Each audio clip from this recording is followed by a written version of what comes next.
जय श्री कृष्णा। नमस्कार, आदाब, सत श्री अकाल, वंदे मातरम। आप सभी का हमारे यूट्यूब चैनल सतयुग आरंभ में बहुत बहुत स्वागत है। एक भाई का कमेंट्स आया था। कमेंट्स हमने जो कल के अवतार के ऊपर एक पोस्ट डाली थी, तो उस भाई का एक कहना था कि इसमें अच्छी तरीके से और बताओ कि कहाँ जन्म लेंगे, कैसे, संभल में या फलानी जगह, अलग अलग जगह बताते हैं, तो उसके विषय में कुछ जानकारी दो। तो उस भाई के लिए मैं वीडियो नहीं है, ये सबके लिए ही बहुत अच्छा प्रश्न किया था। तो जहाँ तक हम डिकोड कर पा रहे हैं कल्कि जी के लिए कि कल्कि कहाँ कैसे आएंगे, तो संभल का अर्थ होता है कि वह स्थान जो चारों तरफ से जल से भरा हुआ हो, चारों तरफ जल हो। तो जो हमने जो डिकोड किया है ना, वो आपकी बॉडी, आपका शरीर है जो 70 से 80% जल के द्वारा ही भरा रहता है। तो आपके अंदर ही आएंगे पहली बात तो। अब कैसे आएंगे, क्यों आएंगे? तो आएंगे इसलिए कि ये संगम काल है, ये संधि काल है। ये लगभग जो 26,000 का जो साइकिल बताया जाता है, जो चारों युगों का, जो कि बहुत बहस भी चल रही है इस बात पे, क्योंकि हमारे लगभग जो जितने भी धर्म ग्रंथ हैं, सब में श्लोकों के अर्थों को बदला गया, अनुवादों को बदला गया, भावार्थों को बदला गया है, सब में छेड़छाड़ करी हुई है।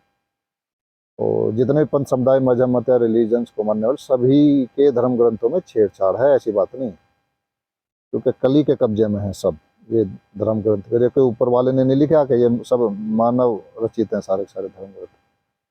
धर्म और अधर्म हमारे अंदर है, लेकिन धर्म ग्रंथ बाहर हैं जो हमें एक रास्ता दिखाते हैं, उनमें इन्होंने छेड़छाड़ कर रखी है। तो बताता हूँ मैं आपको। हमारी मुख्यतः 3 नाड़ियाँ हैं। वैसे तो 72 करोड़ 72 लाख 10,210 नाड़ियाँ बताते हैं, कोई 72,000 बता देता है, 72,000 नाड़ियाँ, यानी कि एक बहुत बड़ा झुंड है नाड़ियों का। उसमें से 3 प्रमुख नाड़ियाँ हैं, ईड़ा, पिंगला और सुषुम्ना। ठीक है जी। और ये जो 3 नाड़ियाँ हैं, यानी कि इनको कह सकते हो गंगा, जमुना और सरस्वती। सरस्वती यानी सुषुम्ना नाड़ी, यानी ज्ञान की नदी है।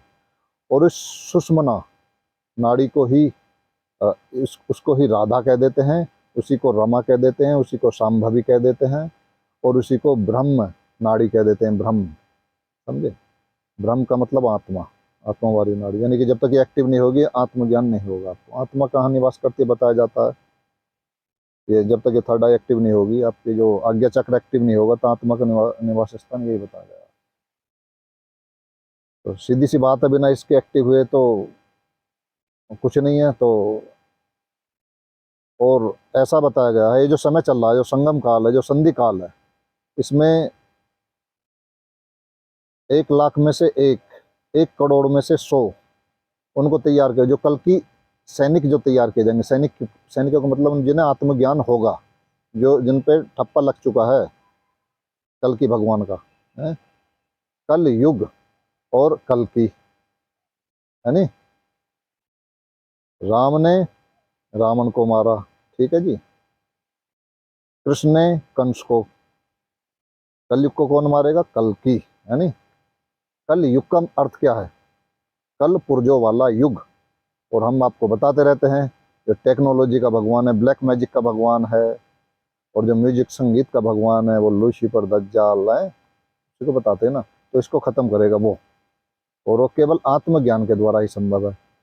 अब इनकी छलनी में, इनकी जो अंधकार की जो छलनी में, जैसे छलनी में छेद होते हैं, ऐसे छेद तो हो चुके हैं, प्रकाश ने वो छेद कर चुके हैं। ये घबरा रहे हैं, इनके हाथ पैर कांप रहे हैं कि इनका जो N-W-O, ये जो व्यवस्था है जो लागू करना चाहते हैं, ये लागू करें तो करें कैसे?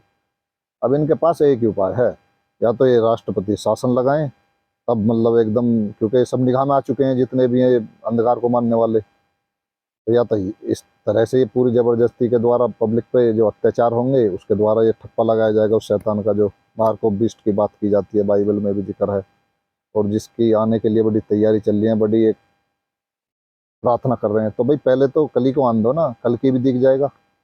पहले कली को ढूंढो, कली कहाँ है, उस लूसीफर दज्जाल इब्लीस को। तो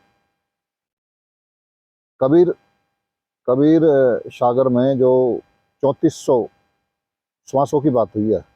3400 श्वास कह लो आप, या ग्रहण की बात, 3400 ग्रहण जब पढ़ेंगे तब कल की समझ लो है। यानी कि जो ईड़ा पिंगला नाड़ी है ये हमारी, ये चंद्र नाड़ी ईड़ा होगी और सुषुम्ना होगी सूर्य नाड़ी। यानी कि ग्रहण का मतलब भी ये चंद्र और ये सूर्य, यानी ये जब सम हो जाएं, सम यानी कि सुषुम्ना चले, सुषुम्ना नाड़ी आपकी एक्टिव हो जब सम हो। और ये जो हमने डिकोड करा है 3400, जो 3400 जो उसके ग्रहणों की बात हो रही है, ये मतलब इतनी बार मतलब जो अपने इन श्वासों को पहचान ले। यानी कि भगवान कृष्ण ने भी कहा है गीता में, मैं तो यथार्थ गीता को बोलता हूँ कि उसका अध्ययन करें आप। और सब में इन्होंने हेरा फेरी कर रखे जितने भी इस्कॉन मंदिर वाले हैं, स्वामी अड़गड़ानंद द्वारा रचित, आप उसको देखो, आप इनका new dash world dash order सारा समझ जाओगे क्या है इनका, कैसे इसका तोड़ करना है वो भी समझ में आ जाएगा ध्यान से यदि किसी ने सुन ली। तो श्वास का प्रश्वास में, प्रश्वास का श्वास में हवन ही यज्ञ की प्रक्रिया है। और भगवान बुद्ध ने भी इसको अनापान की नाम से पुकारा इस क्रिया को। तो यहाँ भी बात हो रही है, यहाँ भी सांसों की बात हो रही है। सुषुम्ना नाड़ी नेचुरल तरीके से चलती कब कब है, एक तो सुबह 6:45 बजे से और 6:15 यानी कि आध घंटा।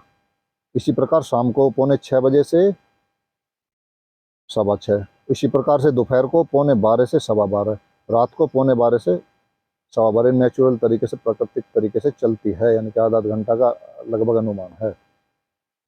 और 24 घंटे में लगभग 21,600 श्वासों की बात करते हैं। यानी कि 1 घंटे में 900 श्वास यदि उसमें मतलब ध्यान लगाया जाए उस समय जब सुषुम्ना नाड़ी एक्टिव हो, तो आप निश्चित ही कल की भगवान के दर्शन करोगे। समझे? यानी कि आप अपनी असली सूरत को पहचानोगे, अपने स्वरूप को पहचानना शुरू कर दोगे। और हाँ, इतना भी है, आप कल की को नहीं ढूंढोगे, बल्कि कल की जी आपको स्वयं ढूंढ लेंगे, ये भी निश्चित है। मत भागो कहीं भी, बाहर नहीं है, वो आप ही के अंदर है। तो इस रहस्य को समझना होगा। सारा खेल अंदर का ही है और वो समय नज़दीक है, वो समय नज़दीक है। वो प्रकाश आएगा, और प्रकाश यानी कि 1 करोड़ में 100 एक्टिव होंगे, वो पूरी दुनिया को बदल देंगे बस। यानी कि अब लाखों होंगे, लाखों मान के चल लो आप। यानी कोई 9 लाख की बात करता है, कोई 16 लाख की, जो भी है। कल की सैनिक यानी कि वो प्रकाशित करेंगे सारी दुनिया का जो अंधकार है। कल की सैनिक ही खत्म करेंगे इस अंधकार को। तो ये मान के चलो, वो ही सबसे पहले पहचान लेंगे, कल की उन्हें पहचान लेगा, वो सैनिक कल की जी को पहचान लेंगे, ये समझ के चलो। तो सारा का सारा ये चेतना का खेल है। वो जितने भी कल के सैनिक होंगे वो हाई वाइब्रेशन में होंगे, हाई फ्रिक्वेंसी में होंगे, वो उनकी फ्रिक्वेंसी उनसे मिल जाएगी और वो पहचान लेंगे। और बाहर नहीं है, वो अंदर ही, जैसे कह देते हैं ना, जैसे कल की भी एक समझ लो ये उपाधि है, कल की उपाधि। जिस प्रकार से शिव की एक अवस्था होती है, कह देते हैं ना, शिवो अहम सर्वो अहम, अहम ब्रह्मास्मि।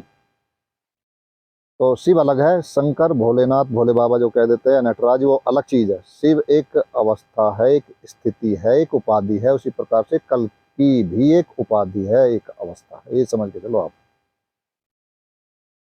तो बाहर ना भटकें, वो आपके अंदर ही आएंगे और आप ढूंढ लोगे। वो आपको ढूंढेंगे, आप नहीं, वो ही ढूंढ लेंगे, जो ध्यान करने वाले होंगे, जो मेडिटेशन करने वाले होंगे।